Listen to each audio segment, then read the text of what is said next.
यदि आप जिंदगी में ऊपर उड़ रहे हो तो आपको पत्थर मारने वाला बहुत कोई होगा, लेकिन आपको पीछे मुड़कर उस पत्थर को नहीं देखना है और ऊंचाई तक उड़ना है और इतना ऊंचाई तक जाना है जहां उन लोगों का पत्थर नहीं पहुंच पाए। तो दोस्तों, इसी तरह से हर वीडियो के पहले मोटिवेशनल सेंटेंस सुनने के लिए और अच्छी अच्छी जानकारियाँ प्राप्त करने के लिए आप हमारे चैनल गुड नॉलेज पर बने रहिए। आप सबका इस गुड नॉलेज चैनल पर स्वागत है। तो दोस्तों, आज की इस वीडियो में हम लोग विसर्ग संधि के बारे में अध्ययन करेंगे। इसके पिछले जो दो वीडियो है इसमें हम लोग पढ़े थे स्वर संधि और व्यंजन संधि।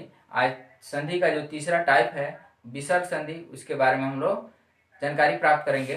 तो चलिए, विसर्ग संधि। विसर्ग संधि कहा जाता है विसर्ग जिसमें विसर्ग, जैसे विसर्ग हम लोग इस तरह से लिखते हैं, ठीक। जैसे यहाँ देखिए दुख में, तो ये विसर्ग इसको कहेंगे। तो विसर्ग संधि विसर्ग से उत्पन्न होता है, यानी विसर्ग में जब किसी तरह का विकार उत्पन्न होता है स्वर और व्यंजन के मेल से, तो उसको हम लोग कहते हैं विसर्ग संधि। जैसे देखिए यहाँ निर जोड़ मल, ये हो जाएगा निर्मल, तो यहाँ इसका विकार हो गया, मतलब कि जो विसर्ग है वो हट गया, इसको कहा जाएगा विसर्ग संधि। तो सबसे पहले हम लोग इसका परिभाषा लिखेंगे विसर्ग संधि का। स्वर और व्यंजन के मेल से विसर्ग में जो विकार उत्पन्न होता है, उसे विसर्ग संधि कहते हैं। जैसे देखिए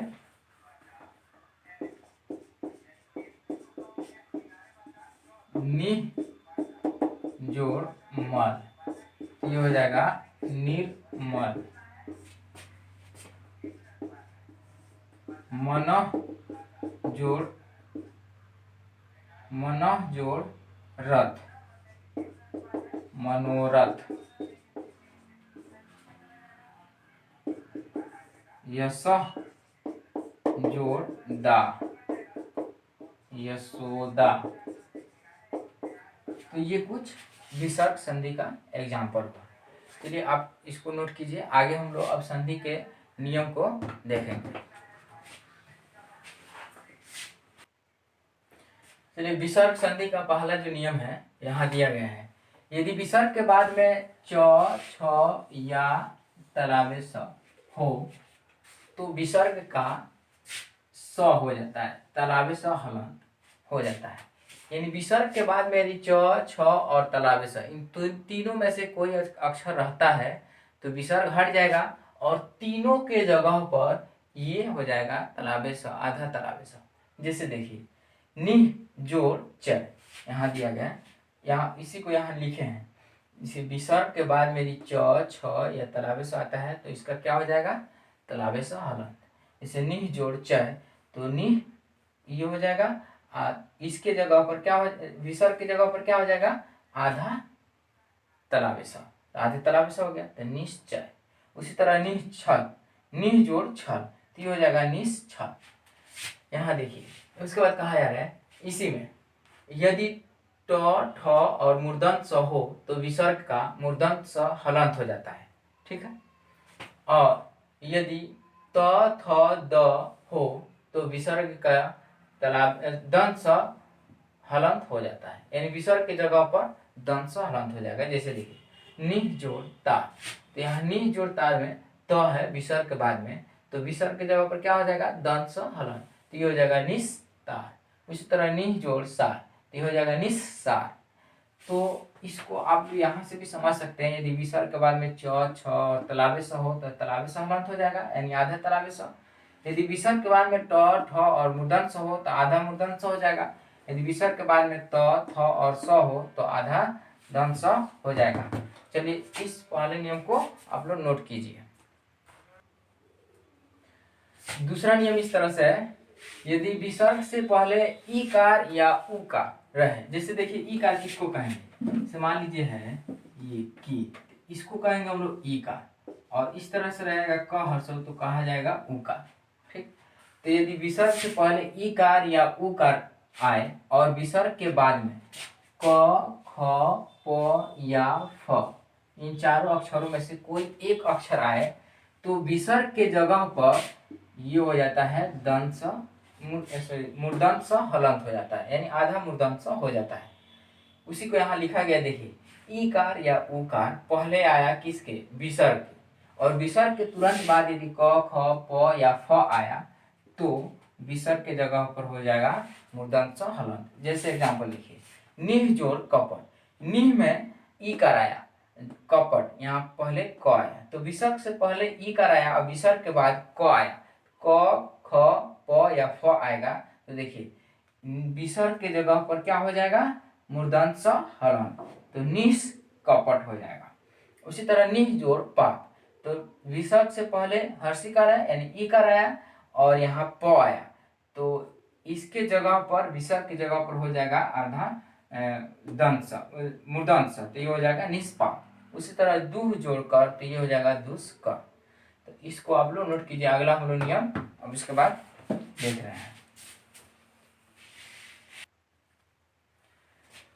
तीसरे नियम के द्वारा बताया जा रहा है, यदि विसर्ग के पहले अ हो, ठीक, विसर्ग से पहले अ हो और विसर्ग के बाद में क ख प या फ हो तो विसर्ग का बदलाव नहीं होता है, यानी विसर्ग ज्यों का त्यों रह जाता है।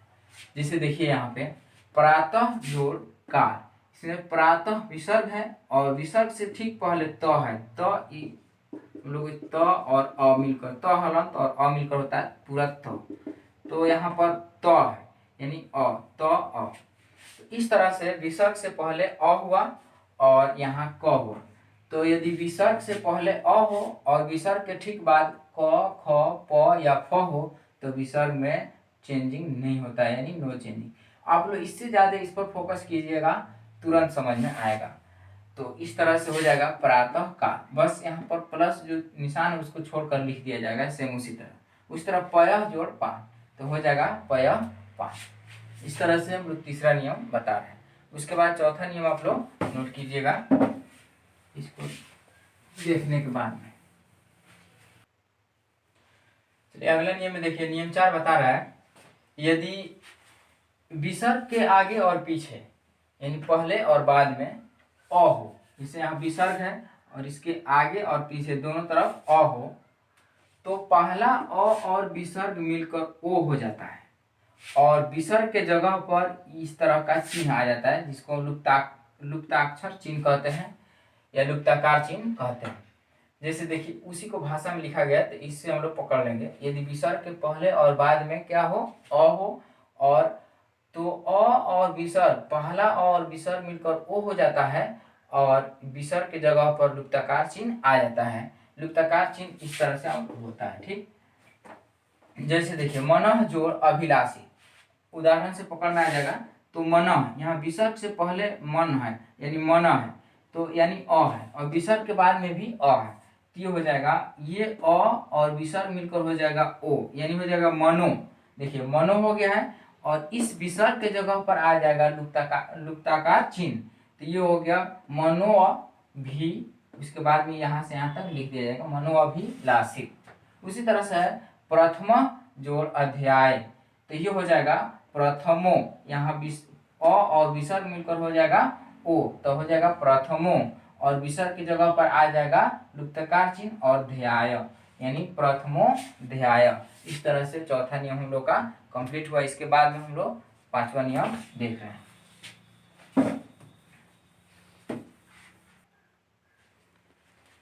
चलिए उसके बाद में हम लोग पांचवा नियम पढ़ेंगे, यदि विसर्ग के पहले अ आए, ठीक है, विसर्ग के पहले अ हो और विसर्ग के बाद में तृतीय चतुर्थ या पंचम वर्ण। देखिए तृतीय चतुर्थ और पंचम वर्ण के बारे में आप लोग बताए हैं। जैसे मान लीजिए क ख ग घ अंग, तो क ख, क प्रथम वर्ण है, ख द्वितीय वर्ण है, ग, घ और अंग, ये इसको हम लोग कहेंगे तृतीय वर्ण, चतुर्थ वर्ण और पंचम वर्ण। तो इस तरह से यदि विसर्ग के पहले अ हो और विसर्ग के बाद में कोई तृतीय वर्ण हो या चतुर्थ वर्ण हो या पंचम वर्ण हो या इनके अलावा य, र, ल, व या ह हो, तो ये अ और विसर्ग मिलकर ओ हो जाता है। यहीं से डायरेक्ट हम लोग याद कर लेंगे, इसको भाषा में याद करने की जरूरत नहीं है। देखिए विसर्ग के पहले अ है और विसर्ग के बाद में तृतीय, चतुर्थ, पंचम वर्ण है या य, र, ल, व और ह है, तो अ और विसर्ग मिलकर क्या हो जा रहा है, ओ। इसी से याद हो जाएगा डायग्राम से। जैसे देखिए मनः जोड़ रथ, यहाँ पर मनः यानी विसर्ग है और विसर्ग से पहले अ आया, मन में यहाँ अ है, म न हलन था प्लस अ मिलकर होता है न। तो विसर्ग से पहले अ आया और विसर्ग के बाद में र आया। तो विसर्ग से पहले अ आया, विसर्ग के बाद में इसमें से कोई भी आए, जैसे र आया है, तो विसर्ग और अ और विसर्ग मिलकर क्या हो जाता है, ओ हो जाता है। तो यहाँ हो जाएगा मनो। देखिए अ और विसर्ग मिलकर क्या हो जाएगा, ओ हो जाएगा, तो ये हो जाएगा मनोरथ। तो हो गया मनोरथ। उसी तरह से मनः जोड़ हर, तो मनो हो जाएगा और हर, तो ये हो जाएगा मनोहर। यहाँ देखिए यह सह जोड़ दा, तो यह स यानी विसर्ग आया और विसर्ग से पहले अ आया और अ के बाद में द में तृतीय वर्ण। देखिए त, थ, द 3 नंबर पर आ रहा है, तो तृतीय वर्ण। तो ये विसर्ग के पहले अ है और विसर्ग के बाद में तृतीय वर्ण है, तो अ और विसर्ग मिलकर क्या हो जाएगा, ओ हो जाएगा, तो ये हो जाएगा यशोदा। तो ये हो गया यशोदा। ये काफी इंपॉर्टेंट है, हमेशा एग्जाम में पूछते रहता है, इसको ध्यान दीजिए। उसके बाद देखिए यशः जोड़ धारा, तो ये हो जाएगा यशो, ये विसर्ग और अ मिलकर हो जाएगा ओ, तो यशो धारा। चलिए पांचवा नियम हम लोग का कंप्लीट हुआ। उसके बाद में हम लोग देख रहे हैं आगे।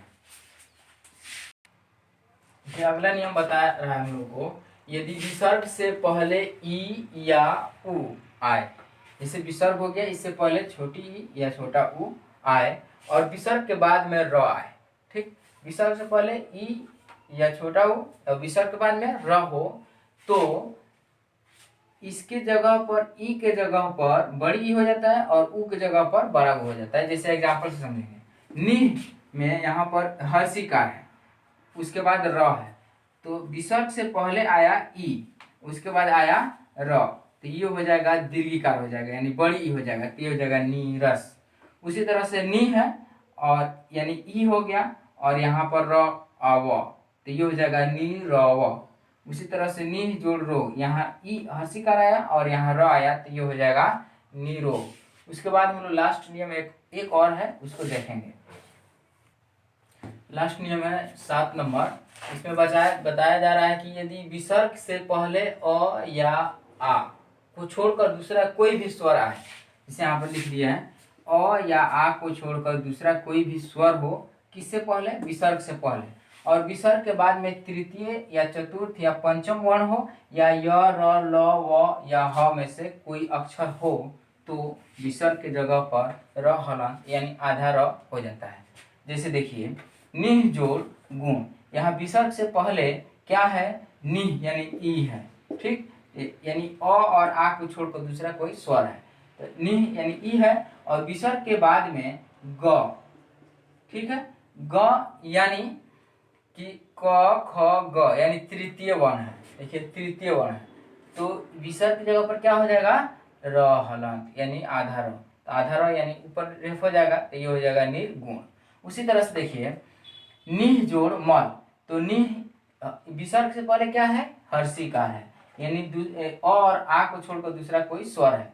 अब विसर्ग के बाद में देखिए क्या है, म है, म यानी पंचम वर्ण, प, फ, ब, भ, म यानी 5 नंबर पर पंचम वर्ण है। तो विसर्ग के बाद में यदि पंचम वर्ण हो और पहले अ और आ को छोड़कर दूसरा कोई स्वर है, तो विसर्ग की जगह पर क्या हो जाएगा, र हलंत, ये हो जाएगा निर्मल। उसी तरह से दुर्गंध, दुह जोड़ गंध यानी दुर्गंध, निह जोड़ धन यानी निर्धन। चलिए ये आप लोगों का विसर्ग संधि कंप्लीट हुआ। इसके बाद में आप लोग के लिए प्रेस्टिक के लिए मैं कुछ होमवर्क देता हूं, उसको आप बनाकर और सॉल्व कर लीजिएगा। देखिए चलिए अभी तक 3 पार्ट हम लोग पढ़ लिए हैं संधि का। पार्ट 1, पार्ट 2 और ये पार्ट 3। पार्ट 1 में हम लोग स्वर संधि पढ़े हैं, पार्ट 2 में व्यंजन संधि और पार्ट 3 में विसर्ग संधि अभी कंप्लीट किए। संधि से अब किसी तरह का कोई भी क्वेश्चन आएगा, आप लोग ये तीनों पार्ट को कंप्लीट देखे हैं और पूरा किए हैं, तो आप इसको इजीली तरीके से आप लोग हल कर सकते हैं, यानी बना सकते हैं। ठीक है, अब इस आप लोग प्रेस्टी के लिए यहाँ पर संधि करना है, इसको 10 क्वेश्चन यहाँ है, और संधि विच्छेद यानी इसको तोड़ कर लिखना है, 10 क्वेश्चन यहाँ है। इन दोनों क्वेश्चन को आप लोग नोट करके और इसका जवाब लिख लीजिए और इसको अपने नोटबुक में रख लीजिए और इसको रिवीजन करते रहिए। और वीडियो अच्छी लगी तो इसे लाइक कीजिए और चैनल को सब्सक्राइब कीजिए।